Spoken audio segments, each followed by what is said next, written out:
तो YouTube family आप सभी को गोड़ चुगड़ दिलीप दीवाना प्रणाम करता है। आइए एक और सॉन्ग सुनाने जा रहा हूँ।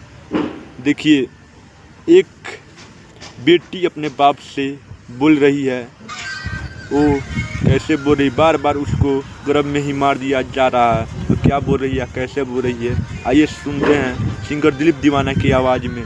कि ऐसे गर्भ में जादी, ऐसे गर्भ में जादी गर्दन दबाइबा कि पापा हो पतो है एक दिन, कि पापा हो पतो है एक दिन कहाँ से लईबा, पापा हो पतो है एक दिन कहाँ से लईबा।